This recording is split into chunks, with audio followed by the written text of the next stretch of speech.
It's definitely not the glamorous side of the acting industry, but if you want to have every advantage that you can to be successful, then you need to act like a CEO. Welcome to Reframe.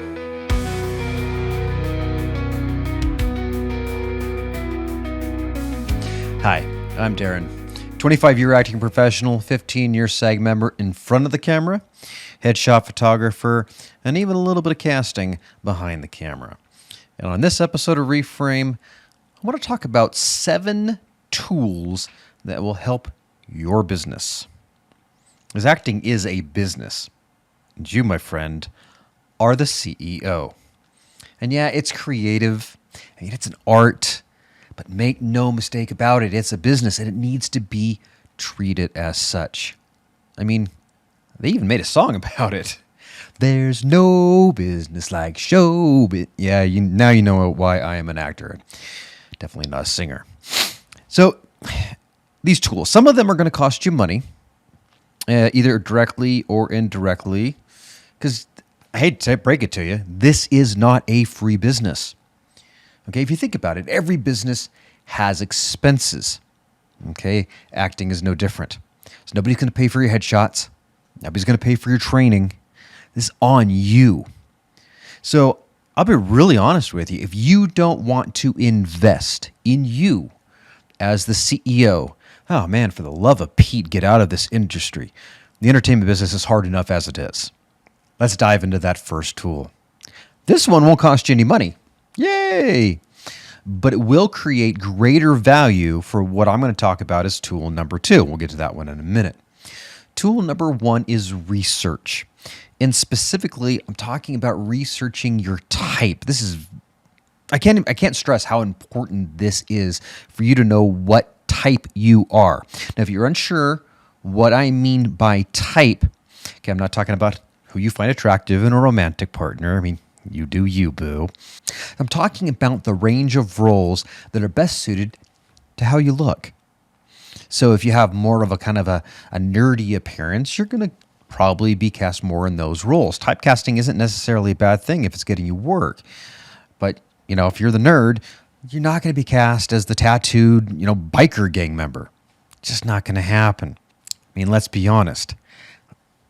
We all can't be Brad Pitt or Ryan Gosling or Emma Stone or, insert your favorite amazingly good-looking lead actor there. That's the great thing about working in the entertainment industry is there's literally a part for everyone. So no matter if you're big or tall or small, if you're skinny, if you're fat, almost the more character you are, okay, the more character that you have, the better suited you are to get those supporting roles. I mean, and that can be everything from the wingman to the best friend to the bridesmaid to the villain to the nerd to the geek to the gang member or whatever it may be. There's a lot of great supporting roles that if you know your type and you know how to market yourself for those types, it can give you a very nice career in this industry. And I'll actually give you 2 examples. I'll give you an example of somebody who understood what their type was, and I'll give you an example of somebody who didn't understand what their particular type was. So, first example is a friend of mine who good guy, played poker with him every Thursday night down at a friend's house. His name was Skip O'Brien, and one night Skip and I started talking industry, and he was talking about how when he first got involved, he was 300 pounds, like 5'7", 300. He was a big guy. And a lot of the roles or auditions that he would go in for were for roles that was specifically asked for. They want somebody who was 250, 275, 300 pounds, 350 pounds. That was the description in the breakdowns. And he was talented. And he even told me, he's like, Darren, look, some of the times I go in, I'm going against these guys who the only reason they're there is because they're big. And because I was big and I had talent, I would get those roles. But the roles he usually got, he was a recurring role on CSI Las Vegas. He was a detective in The Fugitive. He was a bailiff in Liar Liar. I mean, you start to see where this trend is going. Everything that he did was very kind of because of the look he had, was kind of a short, flat top sort of hair, and that's how he kept it. He got cast in those military, detective, law enforcement type roles, and it gave him a great career. Interestingly enough, he had gastric bypass, dropped down to 150 pounds, and he says, "Man, I'm now going against guys who all look like me. They're not in there because they're big. They're in there because they have talent and they have credits." And so he was going against a much more competitive field, but he was still booking. And of course, what was he still booking? One of the first things he booked after losing all that weight? Yeah, it was a 3-spot campaign for Volkswagen as a California Highway Patrol officer. So there was a guy who knew his type. He marketed to that type, and he was successful because of it. So market to your type. Now, the counterexample of that was one of the times I was working on Young and Restless, and there was a scene, it was the prom, and so it was all kind of high school aged kids, or, everybody was kind of older, but supposed to be high school aged. And there was a scene where they wanted one of the extras to dance with one of the leading high school ladies, and she was very, very beautiful, and I would think most guys would have jumped at the chance, but they kind of just picked this guy out of the group of extras, and they asked him to do it, and he refused. Now, I'll be the first to tell you, and I'm going to do a video on this one too, that there's a time and place to say no in this industry, and no can be very, very powerful. But this wasn't one of those times. But he refused, and it kind of shocked everybody, and they're like, "Well, why?" And he goes, "Well, I'm a leading man." It's like, okay. But that didn't make any sense because, and not that this is a bad look. I think this is a great look, but he looked like a young Dan Aykroyd. Now, I'm going to cry if you don't know who Dan Aykroyd is. Watch the original Ghostbusters or original Saturday Night Live. You'll know who Dan Aykroyd is. But that's not leading me. That's not Brad Pitt. That's not Tom Cruise. That's not Ryan Gosling. But that was his look, and it could be a great character look, but he had a fundamental misunderstanding of what his look was.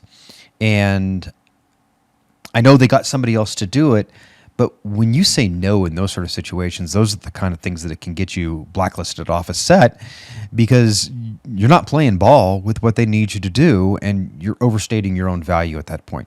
He was an extra and should have acted as such. So 2 examples, somebody who understood their type, somebody who did not. Now, if you aren't sure, a real simple way is to go to somebody that you trust, somebody that hopefully will give you a non-sarcastic answer, and just simply ask them this: "Hey, if you saw me in this movie, what part would you see me playing?" And a lot of people will kind of be like, "Oh, okay, let me think about that." Because it's kind of a legit question. And they hopefully was like, "Oh, I could see you playing this, or I could see you playing this." And if you ask a few people like that, you'll probably start to see a trend of where those people would put you in a movie, what type of character those people would put you in a particular movie. And I'm going to tell you right now, there's your type. So market to it. Okay. So as I said, knowing number 1, which is understanding your type, is going to help tool number 2, headshots. Now, this is one of the tools that is going to cost you money.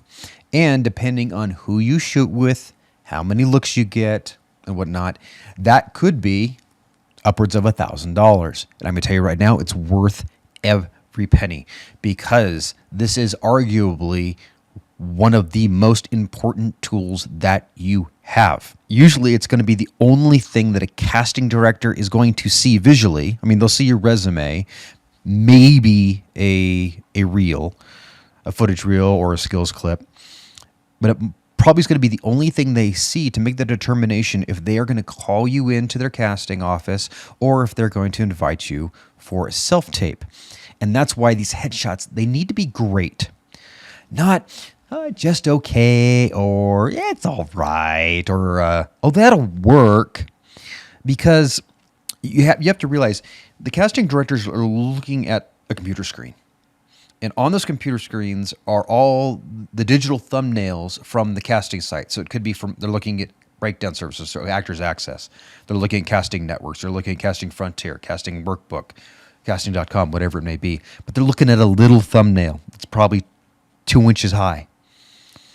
And so if that's the only thing they're seeing, there's got to be something in that photo that pops out to them. There needs to be something about that headshot that grabs the attention. It pops off the page. It needs to be great. So the smart CEO of your acting business is going to choose the best headshots they can get. And you can do that by choosing the right photographer, an actor headshot photographer. Okay, not somebody who does corporate headshots, not somebody who's a portrait photographer, because they don't understand the small nuances that Hollywood production offices are going to expect to see, the casting directors are going to expect to see. And that's going to fall within certain focal lengths. It's going to be on the lighting. It's going to be on correct clothing choices, correct makeup choices, the framing, the posing.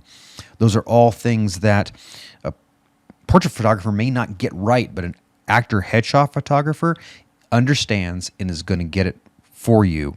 So get the best you absolutely can. This is where you need to splurge. And I'll be straight up honest with you. A number of times of, yes, you can splurge here, but you kind of don't need to. This is one of those instances where you need to get the best you possibly can afford. I like to say that good headshots are rarely cheap, and cheap headshots are rarely good. So tool number 3 runs a very close race to tool number 2 in terms of importance, and that is training. So in the same way that a professional athlete is constantly training, constantly trying to become the absolute best athlete that they can be in their particular sport, as an actor, you need to continue to do the same. You need to train so that you can become the best actor in your discipline. And there's 2 different avenues when we talk about training. One is technique and the other is type. So we'll start with technique. Now, technique, it basically refers to how a particular style of acting carries out the execution of the performance. So I'll say it again for those of you in the back. Refers to how a particular style of acting carries out the execution of the performance. And you need to find the one that best fits your personality. Because there's a lot out there. There's Stanislavski, there's Method, there's Meisner, there's Chekhov, Stella Adler, Ivana Chubbuck, a lot of different styles.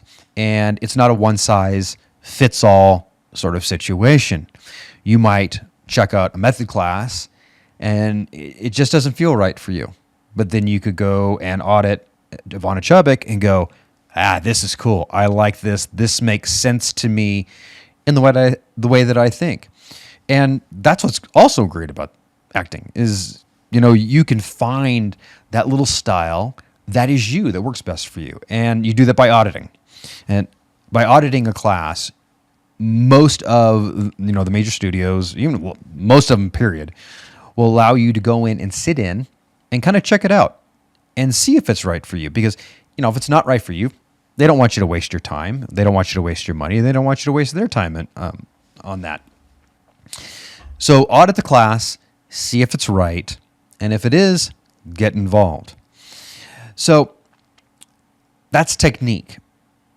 But you also have the whole idea of type. And when I talk about type of acting classes, that's scene study, and it is improv and on camera and cold read, commercial, voice, movement, script analysis.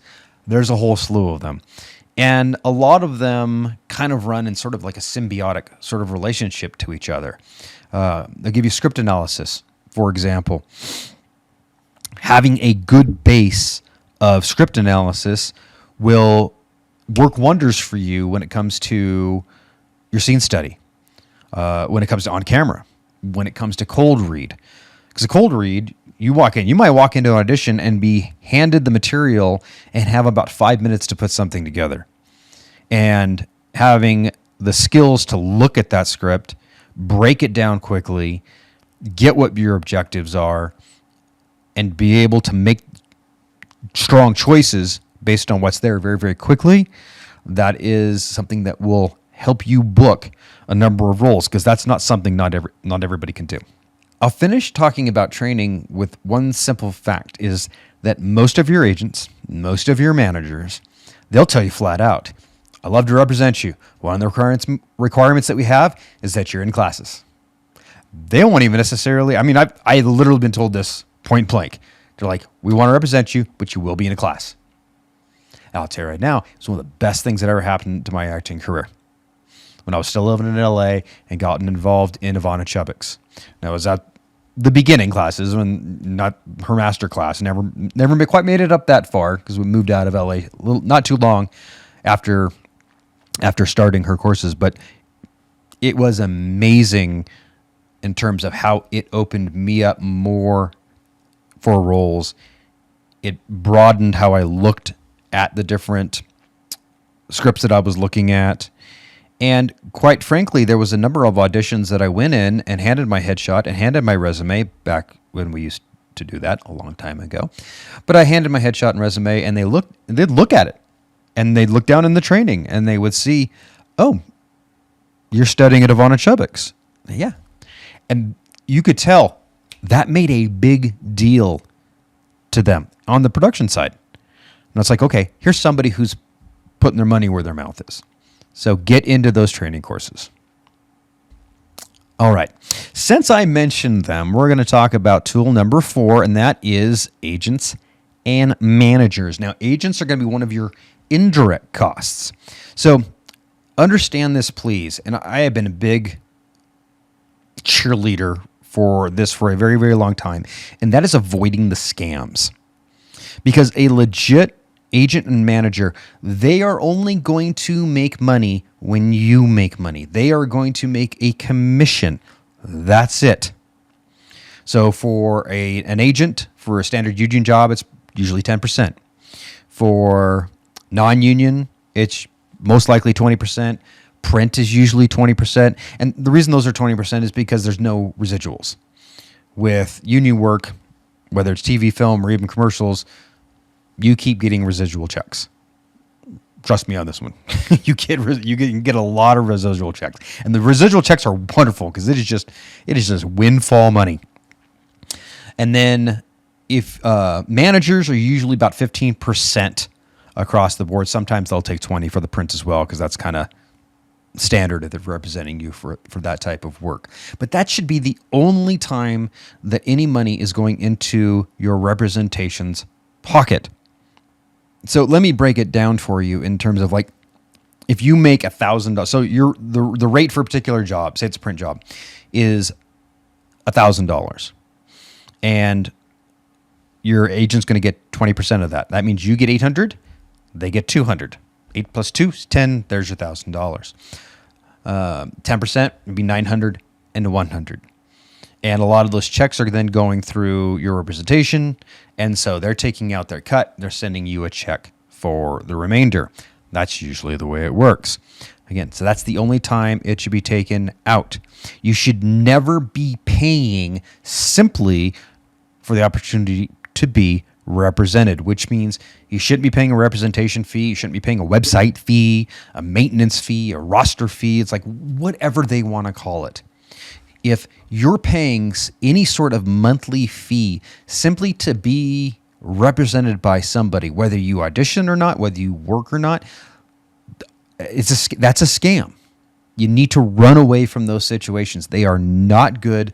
That's not where you should be. Agents, legit managers, they're making a commission only based upon the work that you do. Okay? So keep that in mind. Tool number 5. Tool number 5 is your resume. Now, building that resume isn't necessarily going to cost you dollars, but it will cost you some sweat equity, because in the beginning, like everyone else, your resume is not going to have anything on it. Everybody starts out at zero. And like any good journeyman sort of occupation, you're going to build smaller projects, hopefully turn into bigger projects, and bigger projects and bigger, and it keeps going up from there. But those smaller projects, you're usually going to be trading your time for a meal and some footage and the credit on your resume. That's true whether it's student films, local commercials, community theater. Great ways to build that resume. But most likely you're not going to make much off those, if any.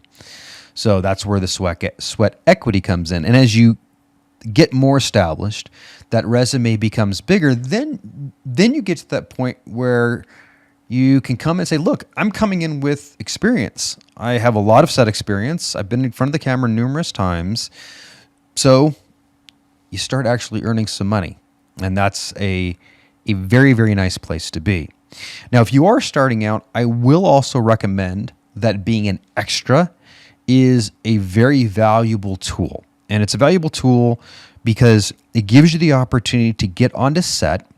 Sometimes you actually will make a few dollars, but it's a situation where you should be keeping your ears wide open and your mouth shut so that you can just watch and learn. Learn who the people on set are. The first AD, who's sound, gaffers, best boy, grips, PAs. These are all people that you need to know who they are and understand what their job is. And personally, I love talking to the crew. Most of them are absolutely fantastic people. Don't think just because, well, I'm the actor, or I'm talent, or whatever. Interact with these people. They're fantastic. They're going after their dream just the same way that you are. The last couple tools I'm going to talk about rather quickly. The first being tool number 6, and that of the casting sites. Now I'm talking about Actors Access, Casting Networks, Casting Workbook, Casting.com, and Casting Frontier. I think that rounds out the kind of the top 5 of those sites. Now, they're free, but they're not free. So let me explain. Almost all of them have a free account version, but it is extremely limited. I'll give you an example from Casting Frontier. You can upload one headshot, one. So choose, is it going to be commercial or is it going to be your theatrical? You don't get both. No media, so no theatrical reel, no skills clips, and you can't submit to anything on your own. Now, your representation does have access to it. They can submit to that, but for you and any purposes you want, any projects you might like to submit yourself for, you can't.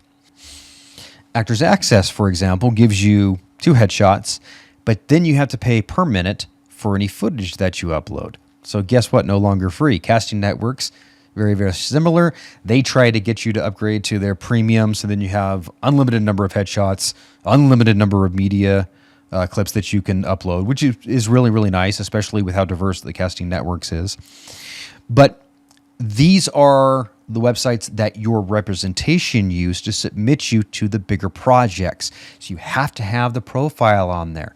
And the more robust, the more tools that you give your representation to use in those submissions, again, multiple headshots, multiple skills clips, your resume, it ups your chances. It ups your chances for success.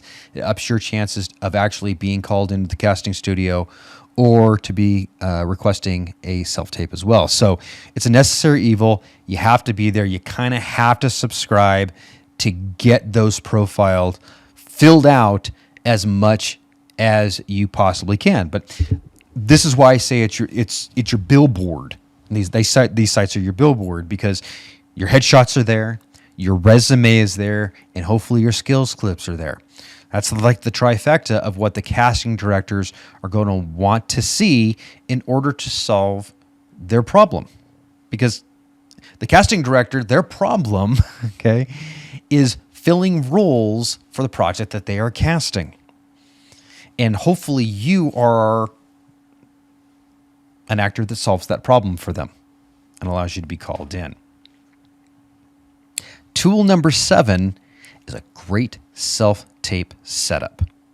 Now, I'm going to be doing a more involved video on self-tape auditions in the very, very, very near future. So subscribe so that when it does come out, you'll be able to see that one when it is finished.